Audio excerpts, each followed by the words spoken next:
Assalamu alaikum. Good day, everyone. I hope you all are doing well. As you all know, that my name is Dr. I'm a clinical psychologist, psychotherapist, speech and language therapist, and I'm doing advocacy for autism, mental health, and disability also. And I'm doing other things also, but I think there are so many other things to talk about. And आप सबको पता है कि ये जो हम discussions करते हैं मैं और डॉक्टर यूसुफ हम हर हमारी हमेशा ये कोशिश होती है कि हम वो डिफरेंट टॉपिक्स आपके लिए लेकर आए जिनके बारे में पहले बात नहीं की गई। कुछ टॉपिक बहुत सेंसिटिव होते हैं जिनके बारे में हम बात करते हैं, कुछ चीजें ऐसी जिनके बारे में शायद पहले कभी किसी ने बात नहीं की या लोगों को पता, लेकिन हमें वो दोबारा रिमाइंड करवाने की जरूरत होती है। तो ये एक लर्निंग प्रोसेस मेरा भी है, डॉक्टर यूसुफ का भी, हम दोनों एक दूसरे से सीखते हैं, आप लोगों से भी सीखते हैं, आपको बहुत अच्छा फीडबैक मिलता है। जो सेशंस में लगाती हूँ उनके बाद में जो उसका जवाब देते हैं सेशंस को जब मैं शेयर करती हूँ तो बहुत अच्छा मुझे उसका रिस्पॉन्स भी मिल रहा है। And thank you so much everyone. So आज हमने सोचा कि हम बात करें, हमने चलिए बहुत बात की पर्सन डिसेबिलिटी के बारे में, हम फिजिकल के बारे में बात करते हैं, कभी के बार हम बीआई के बारे में बात करती हैं जिनकी जो विजुअली चैलेंज होते हैं, हेयरिंग चैलेंज होते हैं, कुछ कुछ स्पीच के इश्यूज होते हैं, कभी हम ऑटिज्म की थोड़ी बहुत बात कर लेते हैं या एडीएचडी की बाकी इंटेलेक्चुअल कोई भी फॉर्म है डिफरेंस की। लेकिन आज हमने सोचा कि हम बात करें जो एक्सीडेंटल डिसेबिलिटीज होती हैं, और वो किसी तरह की भी हो सकती है। वो स्ट्रोक भी हो सकता है, जैसे आजकल मैं काफी स्ट्रोक क्लाइंट के साथ काम कर रही हूँ। उसके अलावा फिजिकल भी हो सकती है, क्योंकि देखिए किसी को स्ट्रोक हो तो डेफिनेटली उनका हाथ या पाँव काम नहीं करेगा, वो व्हील चेयर पे होंगे या काफी उनको टाइम लगेगा रिकवरी करने में। पेरेंट्स के घर वाले तो पेशेंट बड़े बड़े परेशान भी होते हैं। उसके अलावा फिजिकल भी हो सकती है, आई साइड की भी हो सकती है। सो बहुत सारी डिसेबिलिटी हो सकती है। सो डॉक्टर यूसुफ ने अक्सर उनके बारे में मेंशन भी किया है कि वो अक्सर लोगों को जानते नहीं कि बाद में डिसेबिलिटी हुई है। तो हम यार ट्राई करते हैं सेशन कि चल रहा है ठहर। उसके बारे में बात कर लें। जी जी सो जी डॉक्टर यूसुफ, अस्सलाम वालेकुम, thank you so much for coming to me today. जी वालेकुम अस्सलाम। डॉक्टर साहब आपका भी बहुत शुक्रिया, आपने हमें इनवाइट किया। तो वही बात है कि हम जो काम कर रहे हैं वो उसका मकसद यही है कि लोगों के अंदर कहीं ना कहीं कोई ना कोई अवेयरनेस, कोई ना कोई एक चीज़ भी पैदा हो जाए तो हम समझेंगे कि हमारा कामयाब रहा प्रोग्राम। तो आपने सर ठीक है, जैसे आपने इंस्ट्रक्शन दी थी last time to work with some mental health capacity in terms of जो मेंटल वर्कर होते हैं, मेडिकल हेल्थ वर्कर्स होते हैं, उनके साथ काम करने की। सो हम ऐसे ऐसे गाइडलाइंस को फॉलो तो करें, हम उन तक रीच भी करें। लेकिन ये जो हम सेशंस कर रहे हैं, ये आज का जो हमारा सेशन है वो है कर रहे हैं that is about accidental disabilities, और वो किसी की फॉर्म में भी हो सकती हैं। तो सर अगर सपोज एक बंदा जो है, चले जिनकी पैदाइशी होती है वो तो चले, जैसे आप अपना अगर आप देखा जाता है आपकी बाय बर्थ है, लेकिन हमारी टीम में कुछ ऐसे लोग हैं जिनकी बाद में आई है, दो तीन लोग जिनके साथ हम काम भी करते हैं, तो उनका डिफरेंट है। फिर बहुत सारे लोग हैं जिन्होंने नॉर्मल स्कूल में पढ़ा, जैसे मैं आज एक लड़की की जिसका मैंने इंटरव्यू किया जो स्पेशल ओलंपिक्स में भी खेलती रही, स्विमर है वहां पे, और उसने अपना करियर चेंज किया, वो टेनिस की तरफ जा रही है। That is also form of genetic. लेकिन समटाइम किसी एक्सीडेंट की वजह से, स्ट्रोक की वजह से बंदा डिसेबल हो जाता है। सो सबसे पहले तो घर वाले जो होते हैं, क्योंकि हम हर तरह की देखते हैं, इंसान के ऊपर तो गुजर ही होती है, घर वालों के ऊपर भी गुजरती है। अगर हम से कोई ये पूछे, जैसे पेरेंट्स पूछते हैं हमसे, फैमिलीज पूछती है कि हम इसको कैसे अप्रोच करें, हम क्लाइंट के साथ अपना बिहेवियर कैसे रखें, हम पेशेंट के साथ अपना बिहेवियर कैसे रखें। आपके ख्याल में कहाँ से स्टार्ट करना चाहिए अगर हम काम करने की तरफ आए, क्योंकि हमें इसको रिहेबिलिटेट करना होता है, because we are basically talking about rehabilitation, और हमारी सारी डिस्कशन रिहेबिलिटेशन के ऊपर ही होती है। अगर एक क्लाइंट जो कि फिजिकली डिसेबल हो गया किसी वजह से, या आई साइड उसकी चली गई या हियरिंग का इशू हो गया, घर वाले कहाँ से स्टार्ट करें, वो कैसे लेकर आए अवेयरनेस अपने अंदर, या क्या उनको सबसे पहले क्या करना चाहिए?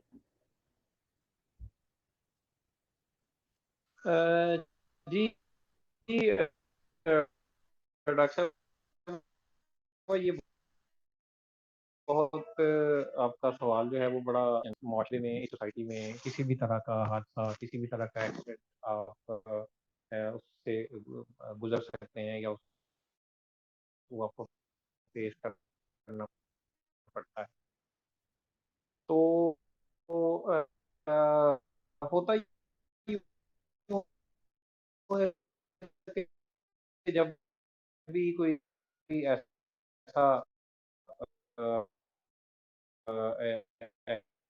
एक्सीडेंट या इंसिडेंट हमारी लाइफ में होता है, तो हमें या वो कोई और की ज़रूरत है, वो है एक्सेप्टेबिलिटी। और उनको इस चीज़ का पता हो कि जनाब ये हमें ये प्रॉब्लम है,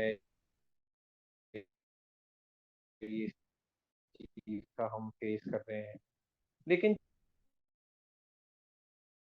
चूँकि फिर होता ये कि कई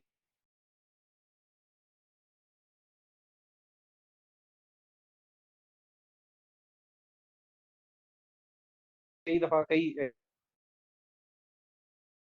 स्टेजेस पे लोग उनको सांस की रंगी गुजर जाते हैं। हमारे पेरेंट्स हैं, भाई हैं, बच्चे हैं, बेटे हैं, बेटियाँ हैं या माँ हैं, जो भी लोग हैं, इन लोगों का सबसे पहला तो ये है कि वो आम तौर पे देखा ये गया है, आप भी डॉक्टर साहब इस चीज़ को ज़्यादा समझती हैं, कि जैसे ही किसी चीज़ को में कहीं कोई प्रॉब्लम आती है, तो सबसे पहले जो वो परेशान होता है, तो वो फिर डिप्रेशन की तरफ चला जाता है।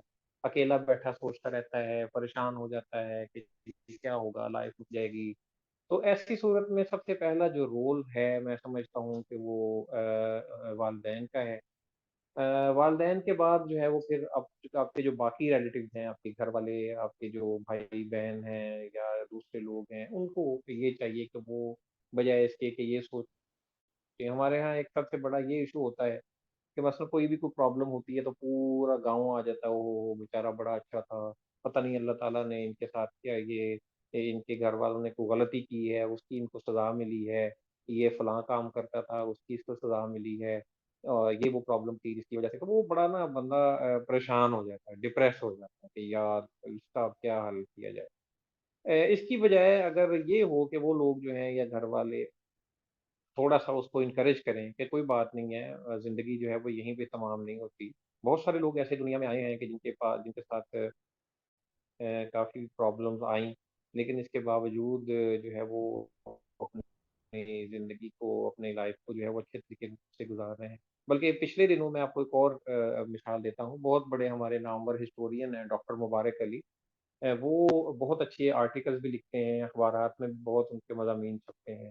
मुझे पता चला है कि उनकी अब टोटली आईसाइट जो है खो बैठे हैं। लेकिन इसके बावजूद उन्होंने हिम्मत नहीं हारी है। ये मेरा ख़्याल है कोई 70-80 प्लस एज उनकी है और वो अभी भी जो है वो अब उन्होंने अपने आप को जो है वो मसरूफ़ रखा हुआ है। ऑडियो बुक्स लिसनिंग करते हैं या आर्टिकल लिखते हैं, किसी को लिखवाते हैं, डिक्टेट करवा देते हैं। तो मुझे बड़ा अच्छा लगा कि भई एक ऐसा आदमी जो एक बहुत वर्ल्डली नो स्टेज में जो है वो हिम्मत नहीं हारी है। तो बाकी जो लोग हैं उनके लिए भी ये एक मोटिवेशन है कि भई एक आदमी 70 प्लस है वो बाद में उसको ये प्रॉब्लम फेस करना पड़ी है। लेकिन इसके बावजूद वो अपने आप को जो है वो इस तरफ लेट डाउन नहीं कर रहा। तो बाकी लोगों का भी ये फ़र्ज़ बनता है या उनका भी ये रोल वहाँ पे होता है कि वो इस चीज़ को सबसे बड़ी जो बात जैसे मैंने कही कि एक्सेप्टेबिलिटी उनके अंदर आनी चाहिए। उसको वो करें लेकिन ये नहीं करें कि जी एक्सेप्टेबिलिटी कर लें तो वो समझें कि बस जी मैं अब बेकार हो गया, मैं अब ज़िंदगी की किसी काम नहीं आ सकूँगा, ज़िंदगी रुक गई है यहीं पे। इसकी बजाय बल्कि वो ये देखें कि भई अब आगे कैसे बढ़ें। तो यहाँ पे जो आप जैसे जो लोग हैं, जो साइकोलॉजिस्ट हैं या जो थेरेपिस्ट हैं वो उनके अंदर वो एतमाद, वो कॉन्फिडेंस पैदा कर सकते हैं with the help of parents और बाकी लोगों के कि जो वो आपको ज़िंदगी की नई उमंग, नई तरंग जो है वो उनके अंदर जो है वो पैदा हो सकती है। अभी जैसा सर आपने भी मेंशन किया अबाउट सम पर्सन, इन लोगों ने वैसे भी लाइफ में बहुत मेहनत की एंड दे नो दैट कि मेहनत से वो एक मुकाम तक पहुंचे हैं। अब मैं आपको बड़ा एक रीसेंट एग्जांपल देती हूँ। जैसे फॉर सपोज किसी को स्ट्रोक हो गया। अब जब किसी को स्ट्रोक होता है तो you need to understand that कि अगर बंदा नहीं बोल पा रहा किसी वजह से या मतलब फॉलेज अगर जिस बॉडी के पार्ट को हुआ है तो they need to understand that कि जहन का हिस्सा मुतासर हुआ है।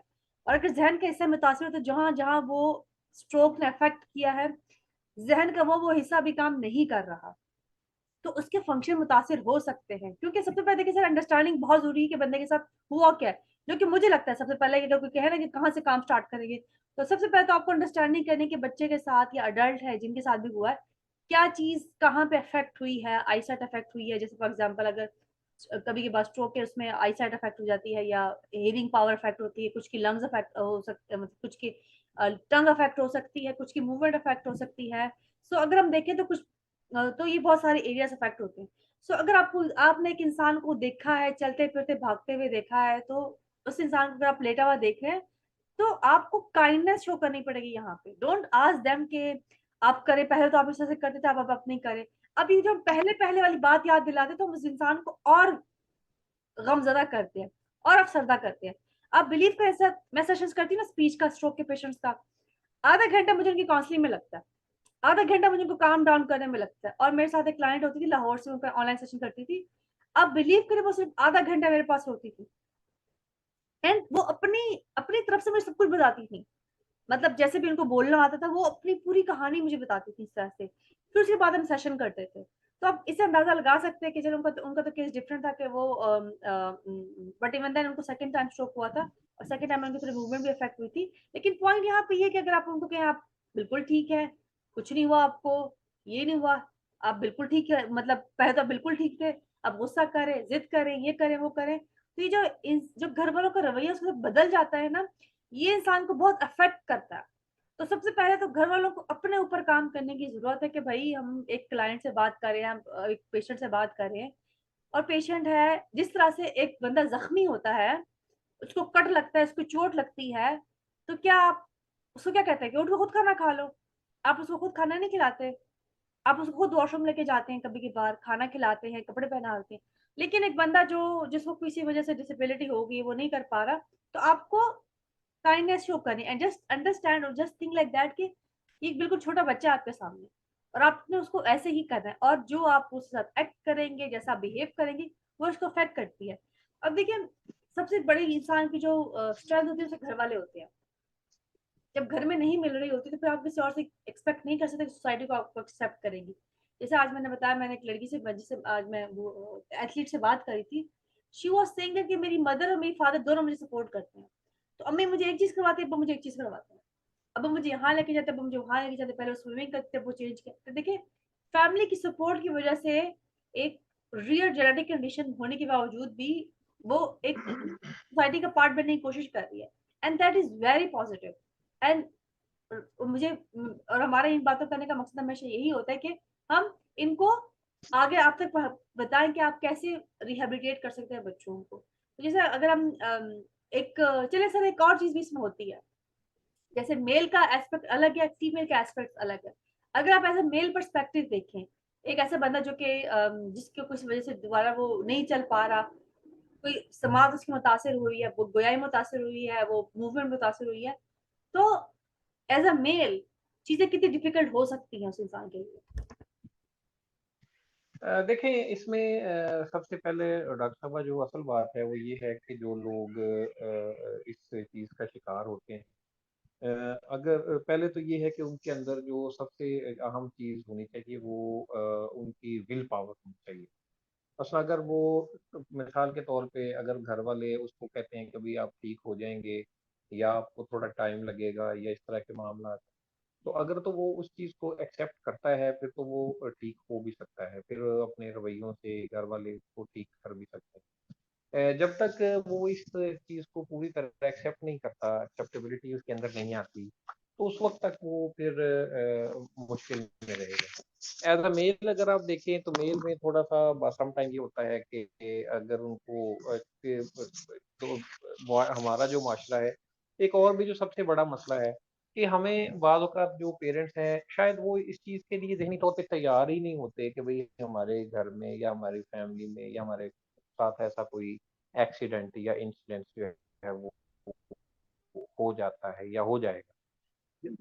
अ, जब जब होता है तो फिर उसके बाद वो परेशान हो जाते हैं। यकदम चूँकि एक ऐसे वो लोग बाज़ औक़ात क्योंकि उसको फिर बड़ी मिसाल देते हैं कि ये आपके पे ये बड़ी भारी मुसीबत है, आफ़त है, इस तरह की चीज़ों में पड़ जाते हैं वो बेचारे। अच्छा फिर उसके अलावा जो है वो जी आप ऐसा करें कि फलाँ वो उसके पास चले जाएँ, ये दम-शम करवा लें, आप ठीक हो जाएँगे, ऐसे कर लें, वैसे कर और मज़ीद जो है वो डिप्रेस हो जाते हैं। हैं वो इस चीज़ को जैसे एथलीट है उसके घर वाले उसके साथ कोऑपरेट करते हैं, तो आपने रिजल्ट देखा कि घर वाले उसके साथ कोऑपरेटिव हैं, तो आज वो जो है वो ओलंपिक्स में जा रही है, मेडल्स लेके आ रही है, जीतने के लिए लगन उसके अंदर मौजूद है। लेकिन उसमें भी मैं यही कहूंगा कि उसके अंदर भी जो सबसे अहम बात है वो उसकी विल पावर है।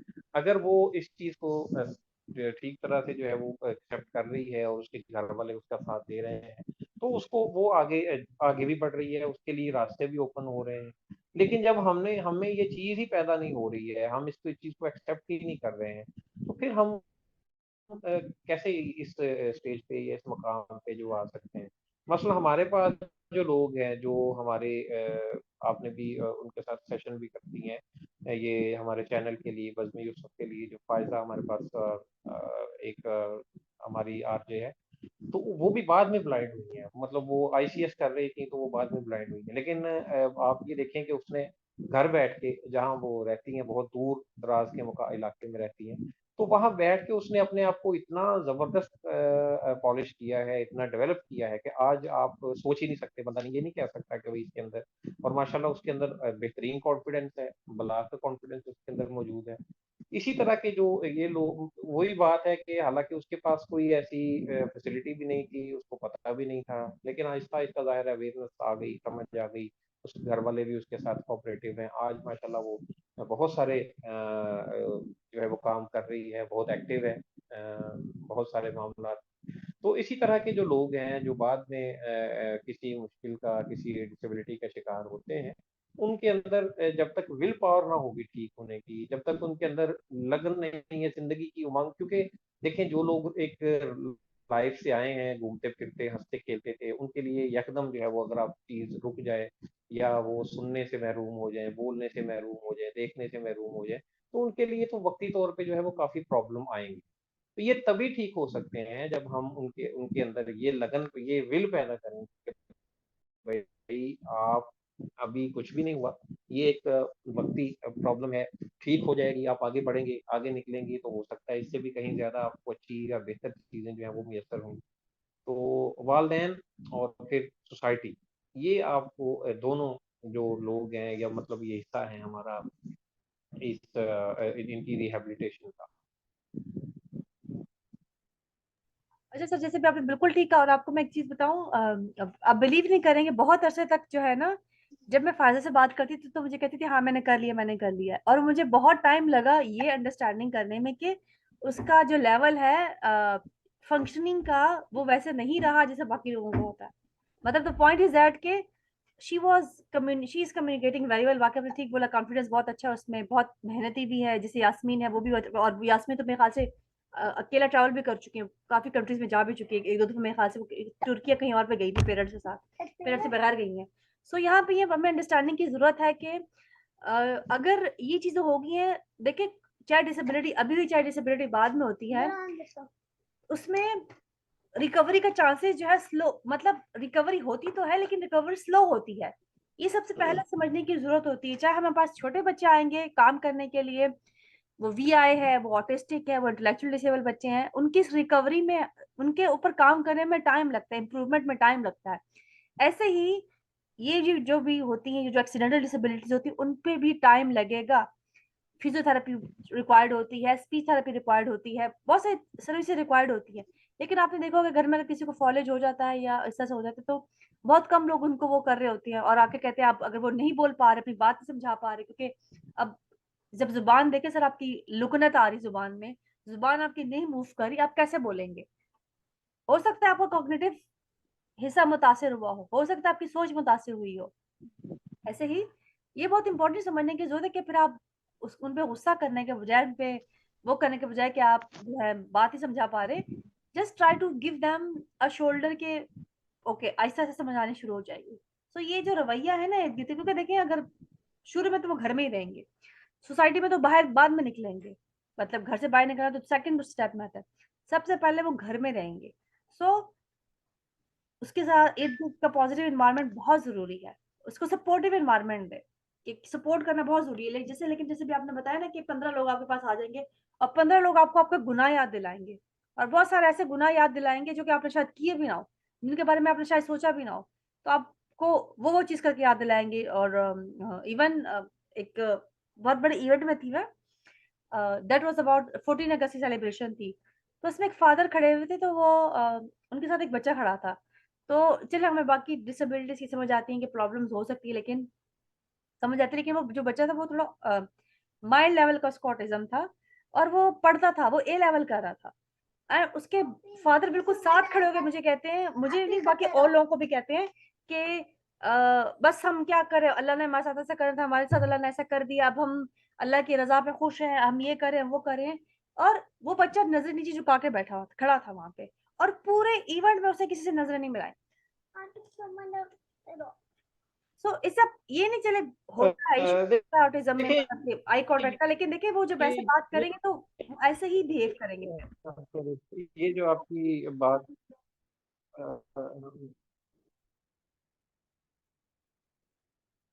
जी जो है जो एटीट्यूड है वो बहुत ज़्यादा प्रॉब्लम ये होती है कि चूँकि लोगों को पता नहीं होता इन चीज़ों का। हमारे सिलेबस में या हमारे ऐसी कोई चीज़ बयान नहीं की जाती, बताई नहीं जाती कि यार अगर आपके साथ कोई ऐसा इंसिडेंट होता है, ऐसा एक्सीडेंट होता है तो आप इसका ये सॉल्यूशन करें। ज़हनी तौर पे लोगों को इसके लिए मतलब कभी भी नहीं आगाही फराहम की जाती। दूसरा ये है कि जब हमें कोई ऐसी चीज़ बताते भी हैं तो हम लोग मतलब तौबा शुरू कर देते, हो ये क्या बात कर दी इसने, ऐसी क्या बात हुई है, हम तो बिल्कुल ठीक हैं, अल्लाह ना करे कि ऐसा हो, ऐसा नहीं मामला होना चाहिए। इस तरह की जो चीज़ें होती हैं ना, वो फिर आपको ज़्यादा डिस्टर्ब कर देती हैं। जैसे अभी आपने बताया कि जी वही 10-12 लोग आके आपको वही बात है कि जो आपने कभी शायद गुनाह किया भी ना हो, वो भी आपको याद दिलाएँगे कि यार अगर आप ऐसे कर देते, वो फलाँ बंदे के साथ आप तल्ख़ बोले थे। देखिए मैं एक बात जानता हूँ और मेरा इस चीज़ पे बिलीव है। मैं अक्सर घर में भी यही बात करता हूँ कि अल्लाह ताला कभी भी किसी की सज़ा किसी दूसरे को नहीं देता। मसलन मैंने अगर गलती की है तो उसकी मुझे तो सज़ा मिल सकती है। लेकिन मेरे पेरेंट्स को, मेरे वालिदैन को, मेरी बहनों को, भाइयों को, मिसेज़ को या किसी को भी, वो कभी भी सज़ा नहीं होती। तो ये जो है हमारा एक तो इस चीज़ का पहले तो हमें ये एतक़ाद को दुरुस्त करना चाहिए कि अल्लाह ताला कभी भी किसी की सज़ा किसी को ये असल में देखें ना अल्लाह ताला की एक सिफ़त जो है वो मुनसिफ़ भी है। तो इंसाफ़ तो ये है ना कि मैंने अगर कोई जुर्म किया है तो उसकी सज़ा मुझे दी जाए, सीधी-सी बात है। जब मैंने कोई जुर्म किया ही नहीं है, मुझे आप उसकी सज़ा दे देंगे तो वो तो कभी भी मुनसफ़ी नहीं होगी, वो तो फिर मतलब उसको तो आप इंसाफ़ नहीं कहेंगे।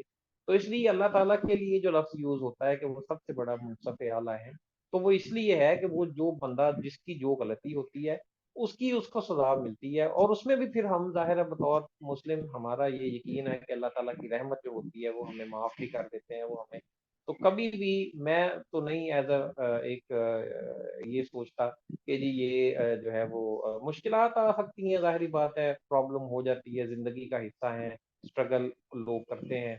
लेकिन इन इन चीज़ों से निकलना होगा हमें, इन सुपरस्टिशन से, इन तोहमात से कि जी आपने ऐसे किया था तो आपने ऐसा कर दिया। हमारे यहाँ तो चलो फिर भी अब शायद कुछ बेहतरी हो रही है। अगर आप इंडिया में देखें हिंदुइज़्म में या वहाँ पे तो इससे भी ज़्यादा वो लोग तोहम परस्त हैं। वो तो पता नहीं क्या-क्या फिर नए को अमल शुरू कर देते हैं, अमलियात शुरू कर देते हैं कि आप ये फलाँ जगह पे जाएँ, ऐसे करें, वैसे करें, तो फिर आपको जो है वो ये मामलात आपके ठीक होंगे। तो इन चीज़ों की बजाय अगर हम किसी अच्छे डॉक्टर को, किसी स्पेशलिस्ट को, किसी थेरेपिस्ट को, किसी को दिखाएँ, तो वो हमें बेहतर सॉल्यूशन बता सकता है। और वो भी जैसे मैंने कहा कि उस सूरत में होगा कि जब हम अपने को इस तरफ लेकर आए कि कोई बात नहीं है, ये एक वक़्त की मुश्किल है। ठीक है, देखें कोई चीज़ ठीक हो सकती है, नहीं ठीक होती, देर हो सकती है, तो वो एक अलहदा मामला है। वो एक आप जितनी थेरेपी जितनी जल्दी करेंगे उसमें इम्प्रूवमेंट आ सकती है। तो अगर हम ये सोच के बैठ जाएँ, जैसे आपने कहा कि वो जो ए लेवल कर रहा था बच्चा, अब अगर उसका फादर है कि भई देखिए हमारे बेटे ने बहुत बड़ी ये उनकी अचीवमेंट है। मैंने जैसे आपको बताया कि मेरे जो वालिद साहब थे वो मैं जब कोई आता था तो उसको बाकायदा मुझसे मिलवाते थे या मुझे बुलाते थे कि आओ भई इससे बात करो आके। तो उनको ये श्योर होता था कि भई हमारे जितने भी मामलात हैं, जो हमारे घर के मैटर्स थे, वो उसमें हम मुझे शामिल करते थे। उसका ये रिज़ल्ट हुआ कि मेरे जो है वो पैदा हुए। यहाँ वा आके उसके बाद आफ्टर मैरिज अगर मैं देखूँ तो मेरी जो मिसेज़ है उसने बहुत मेरे मुझे हर मामलात में वो मेरे साथ चली। बहुत मामलात में मुझे जब जहाँ मैं कभी परेशान होता था, लेट डाउन होता था, तो वो मुझे संभालती भी थी, बताती भी थी कि भाई कोई ऐसी बात नहीं है। कभी इस चीज़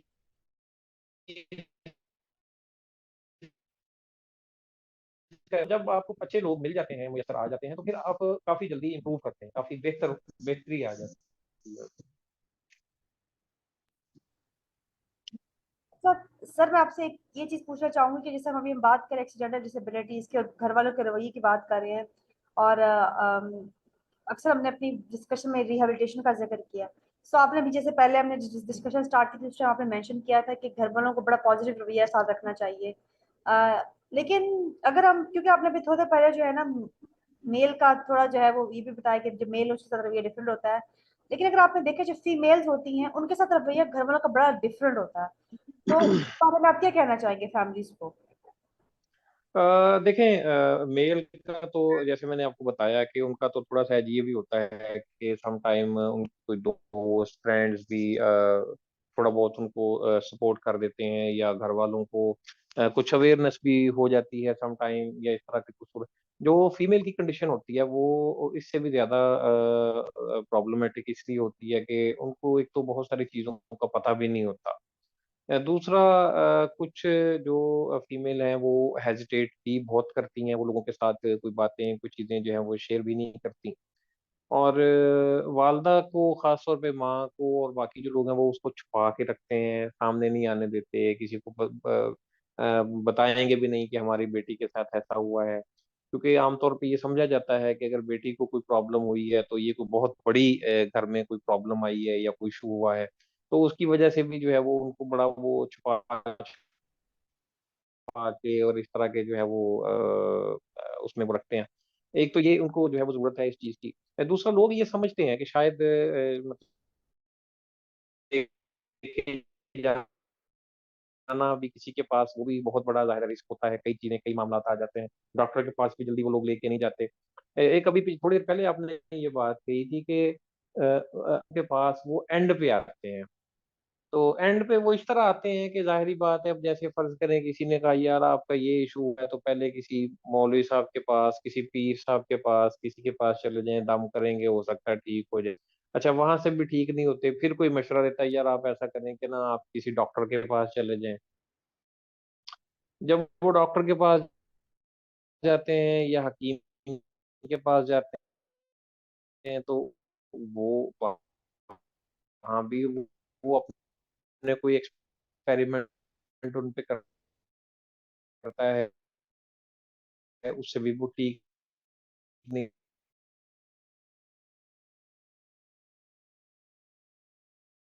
नहीं होते। उसके बाद फिर कोई जो थोड़ा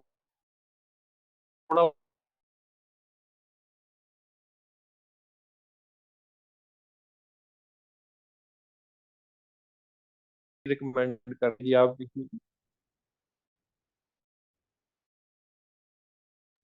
अच्छा सर मैं ना आपसे एक और चीज़ भी जानना चाहूँगी जैसे कि अभी हमने बात की है क्योंकि आज हमारा जो फ़ोकस है वो डिसेबिलिटी ऐसी डिसेबिलिटी जो किसी एक्सीडेंट के बाद हुई है।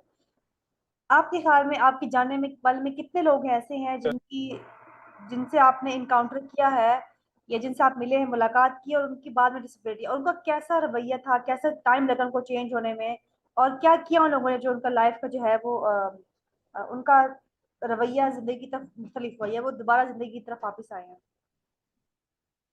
देखिए, इसमें जो लोग तो बहुत सारे मिले होंगे, बहुत सारे मिलते भी हैं लाइफ में, जो कि बाद में, जो कि हम जब स्कूल में थे, तो हमारे स्कूल में बहुत सारे लोग ऐसे थे जो बाद में वीआई उनको प्रॉब्लम आई।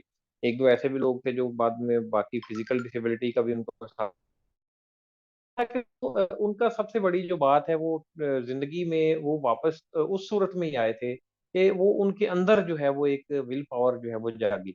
बस हमारे 2-3 दोस्त थे, मुझे याद है, जो अभी आजकल वो मुख्तलिफ जगहों पे जॉब कर रहे हैं। तो वो तीसरी चौथी जमात में पढ़ते थे, तो किसी का एक्सीडेंट हो गया, कोई ट्रॉली से गिर गया, अच्छा, वो उनमें से शुरू में जब वो स्कूल में हमारे साथ आए थे, तो बड़े शाय होते थे, बड़े डरते थे हर चीज़ से। फिर कुछ जो हम बाकी या कुछ दोस्त जो हैं वो, चूँकि वो एक तो उनको ये हो गया कि वो उनमें ब्लाइंड के अंदर ही वो आगे मिक्स अप हो गए। तो उनके आने से उनके अंदर थोड़ा-सा कॉन्फिडेंस ये बढ़ा कि वो लोग उनको ज़बरदस्ती ले जाते थे, चलते हैं, आपको खेलें हैं, खेल खिलाते हैं। और वक़्ती तौर पे वो नहीं भी खेलते थे, लेकिन वहाँ पे खड़े होके उनको जब वो आवाज़ सुनते थे बॉल की, क्रिकेट की या इस तरह की चीज़ें, तो आहिस्ता-आहिस्ता उनके अंदर भी जो है वो एक दोबारा अपने आप को रिहैब करने का जो है वो एक जज़्बा पैदा हुआ। तो अब बाद में वो फिर लोग बहुत अच्छे मतलब गए, उन्होंने अच्छा परफ़ॉर्म भी किया, लोगों के साथ वो बहुत अच्छे तरीके से इंटरेक्शन होती थी उनकी। इसी तरह जैसे मैंने यास्मीन और फ़ायदा की आपको मिसाल दी, तो यास्मीन भी हालाँकि ये ज़ाहिर है अकेली थी ब्लाइंड अपने घर में, लेकिन इसके घरवालों ने उसको बड़ा फुली सपोर्ट किया और एक अच्छे इदारे से गवर्नमेंट कॉलेज से और बाकी मतलब जो है अच्छे इदारों से जो है वो इसको तालीम दिलवाई। और उसके मुकाबले में अब अगर आप फ़ायदा देखें, उसने भी ज़ाहिर है वहाँ घर बैठ के अपने आप को बहुत किया। चलो ये तो फ़र्ज़ करें लाहौर में थी, तो इसको कुछ सहूलियात मिल गई। जहाँ फ़ायदा थी वहाँ पे तो ये चीज़ें लोगों में अवेयरनेस ही नहीं थी। तो फिर भी उसने अपने आप को रिकवर किया।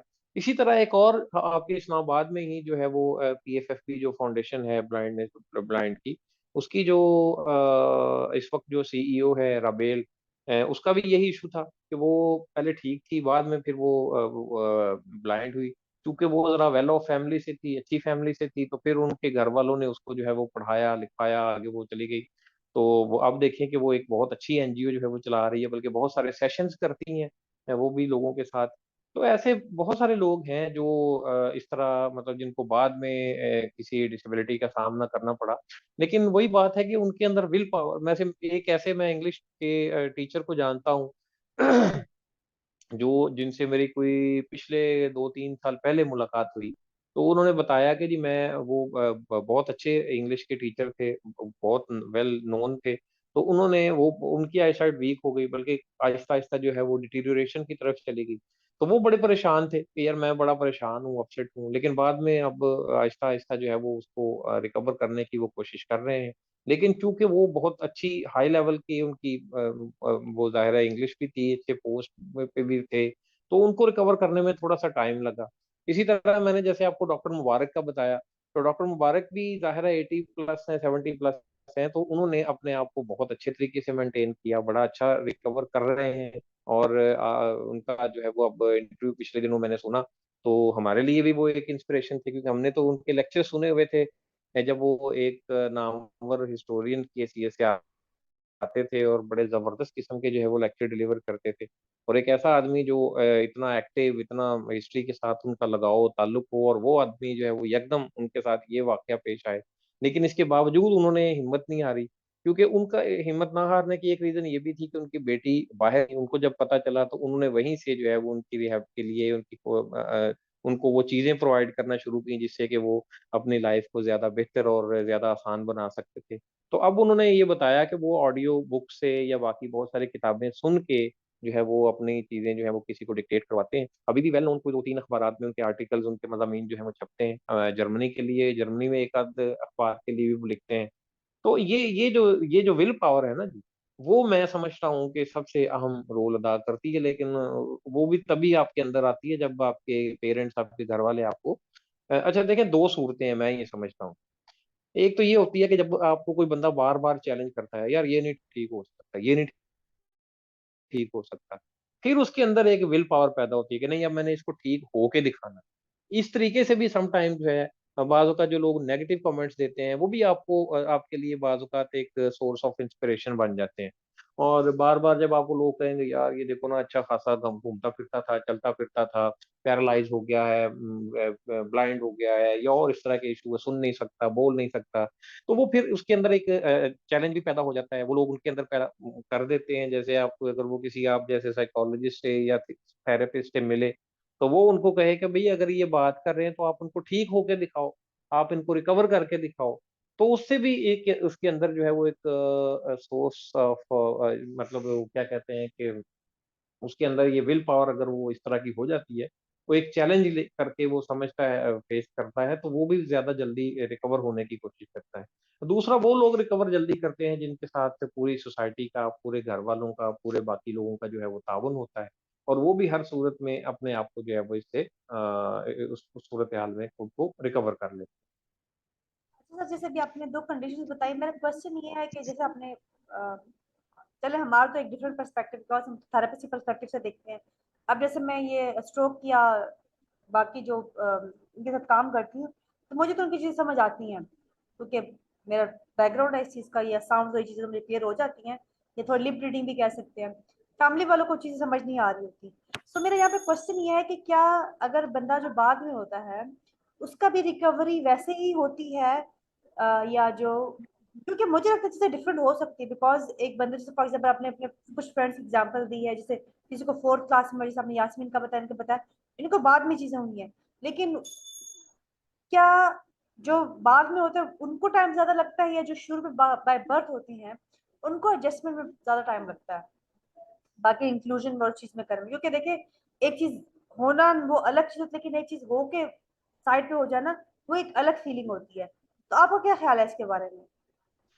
देखें, जो जो जो लोग बर्थ किसी डिसेबिलिटी का शिकार होते हैं ना, वो तो शायद ज़हनी तौर पे उसके लिए तैयार भी होते हैं कि यार ये हमने, मतलब वो एक चीज़ फेस कर रहे होते हैं, वो तो उसी में समझ लेके जीना सीख जाते हैं। फॉर एग्जांपल, एक आदमी बाय बर्थ वीआई है, या एक आदमी बाय बर्थ जो है वो फिजिकल डिसेबल है, तो उसको पता है कि मैंने कैसे जो है वो चीज़ों को मेंटेन करना है। उसके घर वालों को भी समझ आ जाती है, या तब उसको थोड़ी अवेयरनेस हो जाती है कि ठीक है यार, चलो कोई बात नहीं, जैसे भी है वो निज़ाम को अच्छे तरीके से मैनेज कर लेता है।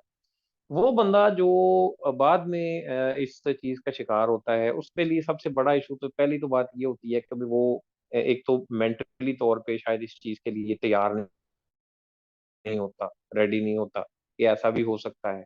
देखिए, हम ये तो सोच सकते हैं, हम हर बंदा हर सोचता है कि हम बाहर निकल रहे हैं, जा रहे हैं, कुछ भी हो सकता है, चोट लग सकती है, गिर सकते हैं, एक्सीडेंट हो सकता है, खुदा ना खास्ता, कई मसाइल आ सकते हैं। लेकिन अब वो चूँकि ज़हनी तौर पे हर वक़्त तो थोड़ी इस बनने के लिए, इस चीज़ के लिए तैयार होता है कि यार मैं जाऊँगा, मेरे साथ ऐसा हो जाएगा, मैंने ऐसे रिकवर करना है। इसलिए वो ज़हनी तौर पे उसको थोड़ा-सा ये प्रॉब्लम आती है। दूसरा ये कि जब वो इस चीज़ में आ जाता है, तो फिर उसको बहुत सारी चीज़ें जो है वो समझाना, बताना वो बड़ा ज़रूरी होता है। मेरे एक ऐसे भी जानने वाले दोस्त थे कि वो कहते थे कि भी वो बाद में ब्लाइंड हुए, तो उनके पास कोई सोर्स ऑफ एंटरटेनमेंट नहीं था, तो उन्होंने क्या किया, रेडियो सुनना शुरू किया। अच्छा, रेडियो सुनते-सुनते उनको एक ऐसा प्रोग्राम उन्होंने सुना जिसमें उन्होंने किसी ने बताया कि जी ब्लाइंड की बहाली के लिए जो है वो ऐसे इदारे मौजूद हैं, रिहैबिलिटेशन के लिए ऐसे इदारे मौजूद हैं। तो वो एक गाँव में रहता था। फिर कहते हैं मैंने उस गाँव से मैं निकला, उस गाँव से निकल के मैंने घूमते-फिरते, चलते-चलाते उस इदारे का पता किया। उस इदारे में जब गया तो वहाँ से कुछ चीज़ें सीखी, फिर आहिस्ता-आहिस्ता वो जो है वो उसको समझ आना शुरू हुई। तो अब वो माशाल्लाह ज़िंदगी की हर रंगीनी को और हर तरीके से जो है वो अच्छे तरीके से एन्जॉय कर रहे हैं।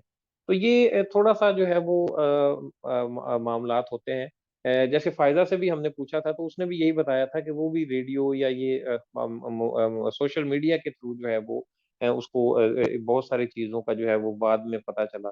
इससे पहले वो काफ़ी ज़ाहिर है डिप्रेस भी हुई, परेशान, अपना एतमाद नहीं खोया, अपना वो उसमें वो अल्लाह ताला ने उसके अंदर जो एक क्वालिटी दी है, उसको उसने प्रॉपरली यूज़ किया।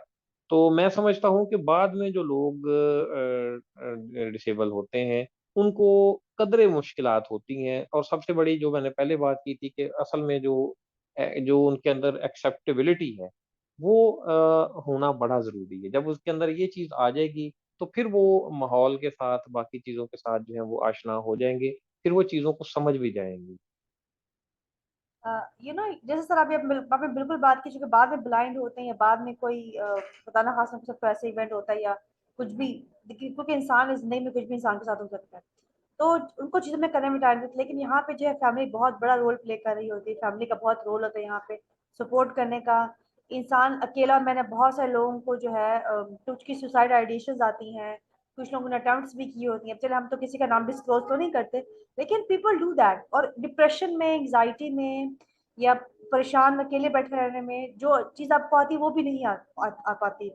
लोग चिड़चिड़े हो जाते हैं, उनका मिजाज वो हो जाता है, बात नहीं करते, किसी से आपसे बात नहीं करते, अपने आप से बात नहीं करते, टेक केयर नहीं करते अपनी, या कोई और भी टेक केयर नहीं कर रहा होता। तो ये बहुत बड़ा चैलेंज होता है। तो सबको, चाहे वो फैमिली है उस बंदे की, चाहे आप हैं या आपके कोई लोग हैं, किसी को आप होता देखे, तो आपको उस टाइम पे उस बंदे को सबसे ज्यादा फैमिली की जरूरत होती है, सबसे ज्यादा। चाहे आप दुनिया की शायद सारी दौलत भी देखिए ये सॉरी आपकी बात काट रहा हूँ, मैं आपको एक ऐसी एग्जांपल देता हूँ। फैसलाबाद में एक इदारा है अल फैसल, जो ब्लाइंड के लिए बना है। अच्छा, वो उस इदारे के जो बानी है ना, वो गालबन 65 की वार में उनके हाथ और आंखें जो है, वो हाथ भी जल गए उनके एक धमाके में, और आंखें भी जो है उनकी वेस्ट हो गई। अच्छा, उसके बाद उन्होंने, चूंकि वो फौजी थे, कैप्टन थे, उनके अंदर जो है वो काफी ज्यादा विल पावर मौजूद थी। तो उन्होंने ना सिर्फ अपने आप को रिकवर किया, बल्कि लोगों की रिहैबिलिटेशन के लिए एक बहुत बड़ा इदारा बनाया। अब वो इदारा जो है वो बहुत अच्छा कंट्रीब्यूट कर रहा है, मुख्तलिफ कोर्सेज करवाता है, मुख्तलिफ प्रोग्राम्स वो ऑर्गेनाइज करता है। तो उस जमाने में आप ये देखें कि ऐसे ऐसे भी लोग मौजूद हैं कि भाई वो एक आदमी जो, जिनको, चूंकि उनको ये थोड़ा सा ये हुआ कि उस जमाने में बाद में जनरल जियाउल हक साहब ने उनको जगह दे दी इकबाल स्टेडियम के बिल्कुल पास, जहां आज अल फैसल स्कूल मौजूद है। ये मैंने इसलिए आपको बताया कि चूंकि ये बहुत बड़ा मतलब उस जमाने में देखा जाए तो बड़ी बात है कि 60s में 70s में एक बंदे को ये हादसा हुआ, उसके बाद उसने हिम्मत नहीं हारी। वो उसने अपनी जो है वो कोशिश जारी रखी, और बिलाखिर उनको गवर्नमेंट ने जगह भी दी वहाँ, उन्होंने बहुत अच्छा इदारा बनाया और बहुत इस्टेब्लिश किया उसको। बहुत सारा मतलब काफी सारी चीजें, काफी सारे फील्ड्स उसमें, डिपार्टमेंट शुरू किए लोगों की आसानी के लिए। तो ये विल पावर है, मैं ये मतलब ये कहता हूँ कि असल ये विल पावर ये है। अभी सर मैं कल एक उसमें थी, किसी एक इंटरनेशनल प्रोग्राम था, उसने मुझे किसी इनवाइट किया, तो मैं वहाँ पे सिबलिंग्स का क्या रोल होता है डिसेबिलिटी के बहन भाइयों के साथ। अगर कोई आपके घर में डिसेबल बहन भाई, तो आपका क्या रोल है इसमें, या क्या करते हैं। तो उसमें एक बात मुझे बहुत प्यारी लगी उसमें, कि उसमें ना बच्चों ने रिस्पॉन्ड किया हुआ था कि हम डिसेबिलिटी के साथ नहीं रहते, अपने बहन भाइयों के साथ रहते हैं, और उनके लिए बिल्कुल बहन भाई वैसे ही हैं जैसे उनके लिए बाकी लोग होते हैं। मतलब the point was that they were so much supportive toward their siblings के, हमेशा, अच्छा हम कुछ भी कर लें, रोल फैमिली प्ले करती है, आपके दोस्त बहुत बड़ा रोल प्ले करते हैं, और कभी कभार आपकी कोई एक बात भी ना इंसान को बहुत ज्यादा मोटिवेट कर जाती है। इसी की बेसिस पे आपको अगर होगा आइडिया, आपने बहुत बात इस बारे में बात की कि हम इसी की बेसिस पे अपने डिस्कशंस को हमने जारी रखा, हम करते हैं इसके बारे में बात करते हैं, चाहे हमें कम यूज मिला, चाहे हमें कम लोग आके लाइक करें, चाहे हमें कम कमेंट करें, but even then we want people to understand that कि दुनिया में ही एग्जांपल्स मौजूद हैं, आपके अपने पाकिस्तान में मौजूद है, आपके अपने छोटे छोटे शहर में मौजूद है। जैसे अभी आपने फायजा की बात की है, फायजा और यास्मीन दोनों वीडियो एडिटिंग करती हैं, and they are doing very well that thing, बहुत अच्छी एडिटिंग करती हैं। शाही वो दोनों पढ़ती हैं, यास्मीन की अपनी ऑडियो नॉवल का वो उसे बड़ा अच्छा अपना चैनल बनाया हुआ है। सो यहाँ पे आपके पास छोटे छोटे एग्जाम्पल, अभी जैसे हमने एक ग्रुप बनाया हुआ है, उसमें आपने देखा किसी ने बताया कि कोई एक ब्लाइंड है, उन्होंने अपनी पीएचडी कंप्लीट की है पॉलिटिकल साइंस में। तो सबने उसको बड़ा अप्रिशिएट की। फिर हमारे पास उसी ग्रुप में रुबीना शाद मौजूद है, माशाल्लाह बहुत प्यारी शायरी करती हैं वो, उनके साथ शायद आपने भी इंटरव्यू किया हुआ है। तो हमारे साथ बहुत सारे लोग हैं। फिर आज मैंने एक लड़की से बात की है, मतलब डेली बेसिस पे लोगों से बात करती हूँ, और ये सब हमारे पाकिस्तान के लोग हैं, इन सब ने यहीं से लिमिटेड रिसोर्सेज में पढ़ा हुआ है, ये बाहर जाके नहीं पढ़े हुए, इन्होंने यहीं के वालदैन, इनके यहीं के थे, कुछ के तो वालदैन बहुत कम पढ़े लिखे, तो कुछ के तो पढ़े लिखे होते भी नहीं है, इन्हीं उस्तादों से पढ़ा हुआ है, उन्हीं टीचर से पढ़ा हुआ, इन्हीं थेरेपिस्ट से ट्रेनिंग ली है, और इन्हीं जगहों पे लिमिटेड रिसोर्सेज में रह के एक्सेल किया हुआ है। सो जब कोई ये बोले, अगर कोई ये समझता है कि हमारे पास रिसोर्सेज नहीं है, हमारे पास शायद रिसोर्सेज ना हो, लेकिन हमारे पास लिमिटेड कैपेसिटी में लोगों को काम करने आता है। जैसे भी आपने एग्जांपल दी, जनरल जिया के टाइम में तो बहुत ज्यादा इदारे बने हैं, मेरे ख्याल से इस्लामाबाद में कितने इदारे मौजूद हैं, रावलपिंडी में कितने इदारे मौजूद हैं, मुल्क भर में इदारे मौजूद हैं, और हर जगह पे उनके ऊपर काम हो रहा है। बहुत अच्छा हमारा डिपार्टमेंट है, हमारा सोशल वर्कर का डिपार्टमेंट है, सब काम करे, लेकिन eight the end of the day आपको इन लोगों को घरों से निकालना पड़ेगा। अगर आप देखिए, मैं पता है कि जब शुरू शुरू में बात है, तो मैं ये इसलिए कह रही हूँ कि सर रिहेबिलिटेशन बहुत इंपॉर्टेंट पार्ट होता है किसी भी तरह की डिसेबिलिटी का, चाहे वो शुरू में होती है, चाहे वो बाद में आती है, चाहे वो किसी एक्सीडेंट के थ्रू आती है, चाहे कोई और रीजन भी हो सकती है। आपने उस मरीज जो होता है, जो क्लाइंट होता है, जो बच्चा होता है, जो अडल्ट होता है, वो चिड़चिड़ा होगा, क्योंकि एक नेचुरल कोर्स है, क्योंकि जब डिसेबिलिटी का बाद में आना ये क्योंकि आज हम since we are talking about accidental disability, तो ऐसा है कि वो लोग चिड़चिड़े होंगे, वो कॉपरेट नहीं करेंगे, लेकिन आपने हिम्मत नहीं हारनी होती, आप इनके ऊपर गिव अप नहीं करना होता। अगर आप as a family member, as a therapist, as a friend, as a doctor उनके ऊपर गिव अप करेंगे तो वो कहाँ जाएंगे। आपको थोड़ा हौसला करना पड़ेगा, थोड़ा उनके साथ प्यार से रहना पड़ेगा, और उनको घरों से निकालना पड़ेगा आपको, उनको दोबारा उनकी जिंदगी में वापस लेके आना पड़ेगा।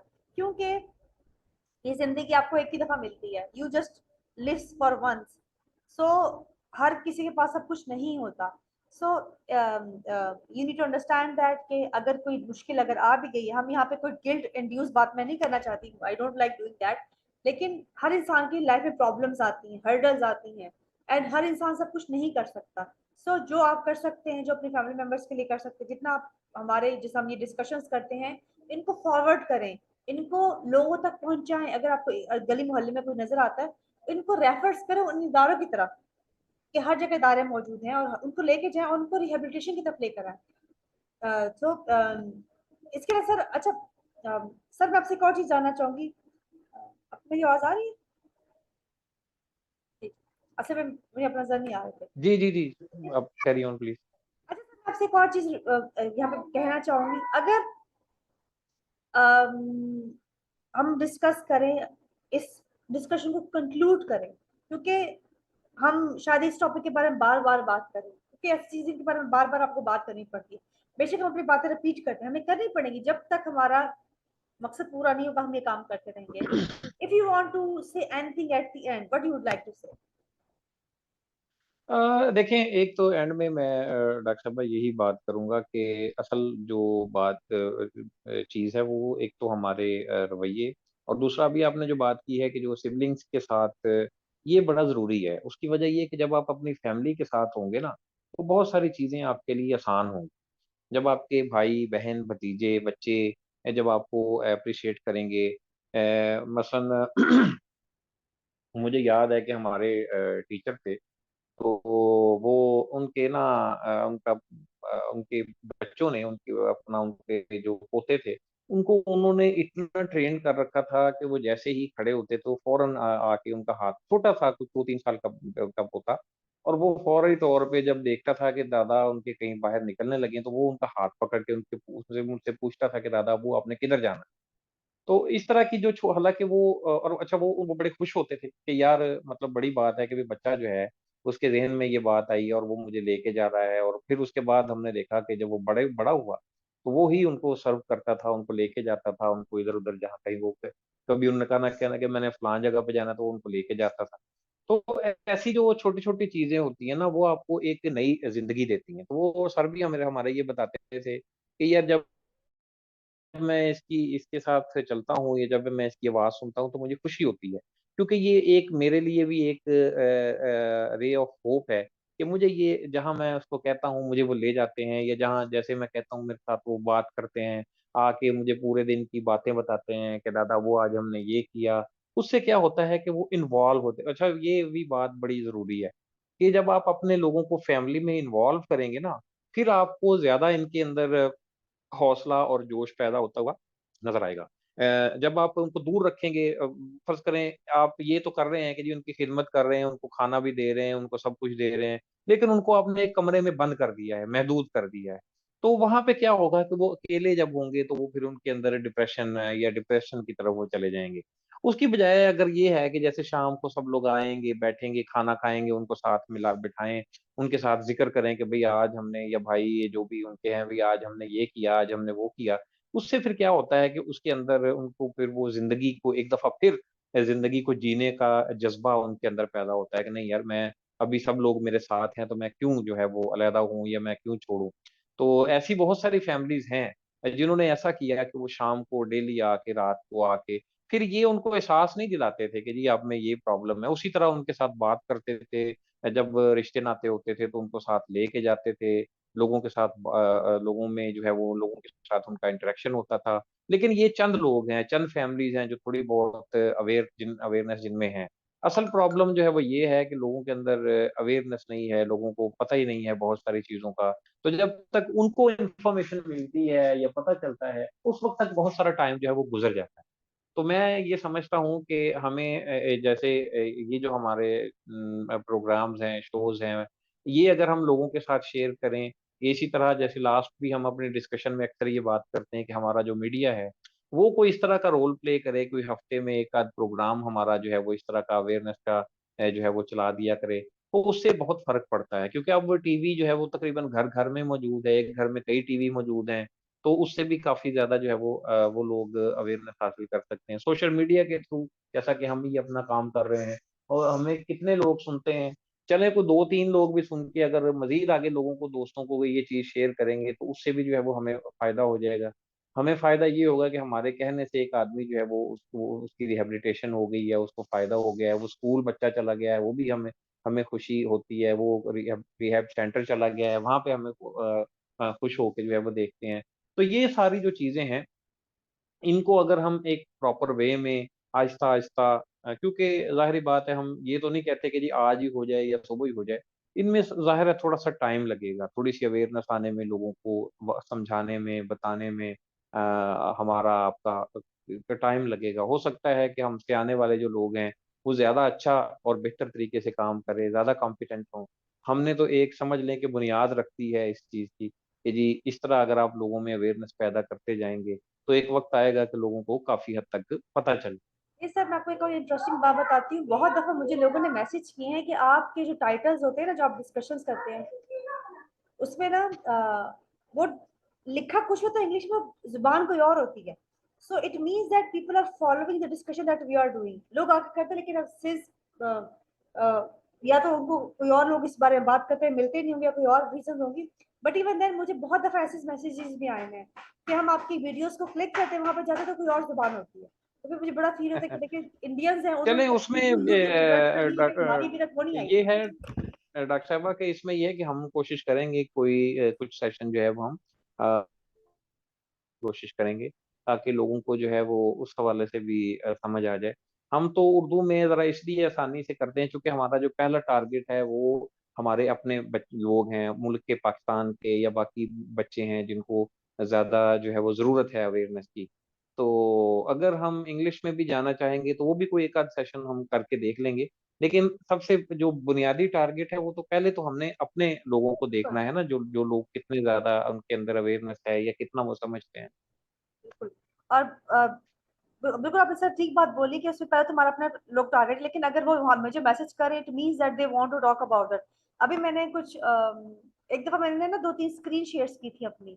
उसमें तुमने वाली अपनी डिस्कशन स्टार्ट नहीं की, तो उसमें ना मैंने कुछ टॉपिक्स लिखे हुए थे जो कि मैंने लड़कियों के हवाले से किए हुए थे, क्योंकि आपको पता है कि डिसेबिलिटी जो होती है वो लड़कियों में अलग तरह से होती है। मैं ना सिर्फ इंटेलेक्चुअल डिसेबिलिटी की बात करी, मैं बाकी टाइप्स की भी बात करी। वो अपने आपको, क्योंकि वो ब्रेन स्ट्रक्चर डिफरेंट होता है ना बॉयज एंड गर्ल्स का, और भी जी, बहुत जी, सारी जी। चीजें होती है। तो मुझे इन्होंने रिक्वेस्ट की कि आपको इस सबको इंग्लिश में करें, तो आप देख लें। तो लोग लोग तो काम कर, even that if people want that, तो मैंने उनको बोला मुझे टाइम लगेगा तो मैं करूंगी, अदरवाइज अपनी एक दफा डिस्कशंस कर चुकी, तो मैं इनको मजीद कैसे दोबारा कर सकती हूँ। But the point was that कि मुझे बहुत दफा लोगों ने चीज बोली हुई है कि आपके जो टॉपिक्स हैं जब आप बात करें तो उर्दू में होते हो, कुछ ज़बान कोई और, उनको तो शायद समझ भी नहीं आती, तो कहते हैं हम उनको क्लिक तो वो करते ज़ाहिर हैं। है देखें ना जो लोग चूँकि बहुत सारे आपका माशाल्लाह एक इंटरनेशनली आप रिकॉग्नाइज़्ड हैं, लोग आपको सुनते हैं या जो लोग आपको जानते हैं उनको तो ये है कि भई शायद डॉक्टर साहबा जो हैं वो ज़ाहिर है अब इंग्लिश में अगर टाइटल लिखा हुआ है तो ज़ाहिर है जो इंग्लिश मैन है या जो बाकी हैं उनको तो ये होगा कि शायद ये इंग्लिश में बात करेंगे। तो चूँकि हम अपना जो टारगेट रखते हैं वो पहले अपना अपने लोग रखते हैं, तो इसलिए होता है ये सारी चीज़ें। लेकिन अब वैसे ऐसे चीज़ें आ गई हैं कि आप उसको हिंदी में या उर्दू में बात करें तो वो इंग्लिश में कन्वर्ट कर देता है। ऐसे सॉफ्टवेयर्स ऐसी चीज़ें आ चुकी हैं। देखना पड़ेगा कि आई थिंक सर यूट्यूब में खास इंडियन लिखी हुई आती है, लेकिन वो लिखी हुई नहीं आती। और एक दफा मैंने फेसबुक पे एक सेशन किया था जिसमें उर्दू भी लिखी हुई आ रही थी। तो आई थिंक हाँ जी, ऐसे ऐसे उसके ऊपर काम तो हो रहा है। अगर यूट्यूब में भी हो अगर रहा है, हो कोई रहा है। लैंग्वेज कन्वर्ट हो जाए ना इंग्लिश तो में, तो बहुत हो सारे लोगों को जाएगा फायदा हो जाएगा इस हाँ चीज जी, का। ऐसा ऐसा हो जाएगा और मेरा ख़्याल है कि इस तरह ये पॉसिबिलिटी है। तो कोई बात नहीं, हम इसको जो है वो देखते हैं, कोई चलिए हम ट्राई इसका कोई करेंगे सॉल्यूशन इंशाल्लाह। मैं निकाल ट्राई करूंगी हम कोई टॉपिक जो है ना, क्योंकि जो जिस चीजों के बारे में बात करें मैंने खुद भी इन सेशंस के टाइटल के साथ चीजें नहीं देखी। अब तो खैर लोग मेरे हुँ, टाइटल्स को ना वर्कशॉप बना के पैसे भी ले रहे होते हैं। मुझे कभी कभार हंसी भी आती है, मुझे किसी ने कहा कि आपने एक्शन क्यों नहीं लिया इस चीज के बारे में। तो मैंने आपको ये बात की, बिजनेस प्रोवाइड कर रही हूँ, लेकिन जो मैं जिन टॉपिक्स के बारे में बात करती हूँ, और ये टॉपिक्स मैंने इसी सोसाइटी से निकाले हैं, मतलब कहीं बाहर से ये चीजें नहीं आएंगी, यहीं की सोसाइटी के टॉपिक्स है। जो चीजें मुझे लगती थी उनके बारे में बात करती थी, जो चीज के बारे में काम होना चाहिए, जैसे मैं का आपसे बात हिस्सा ही है करती ना। हूँ। बिल्कुल हम इसी सोसाइटी का हिस्सा ही है ना, हम बिल्कुल कोई बाहर से थोड़ी आए हैं। बिल्कुल। तो तो ये डेफिनेटली टॉपिक्स, जो हमने तो वो मसाइल देखने हैं। हम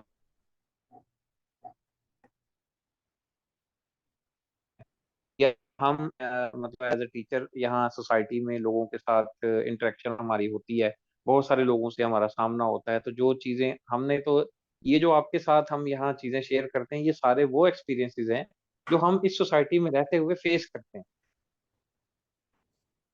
चलें सर, इसके साथ जो है हम अपने डिस्कशन को एंड करते हैं, रिकॉर्डिंग को एंड करते हैं। Thank you so much for your time today. इंशाल्लाह बहुत जल्दी हम कुछ नए टॉपिक्स पे लेकर आएंगे, इसको इंग्लिश में भी करेंगे। एंड जो जो हमारे टॉप सुनता है, हमें देखता है, even if they are Indian, if they are Pakistanis, UAE जहाँ से भी लोग हैं, जैसे आज भी मुझे किसी ने यूई से पूछा है कुछ चीज़ों के बारे में, वो चाइल्ड के बारे में, वो जैसे है। So thank you so much everybody for listening to us, and keep watching us. And कोई भी आपका टॉपिक होता है तो हमें बता सकते हैं, अगर हम इस डिस्कशन का पार्ट लेना चाहते हैं हम आपको वेलकम करते हैं। इंशाल्लाह आपसे बहुत जल्दी मुलाकात होगी। Thank you so much sir. अल्लाह हाफिज़।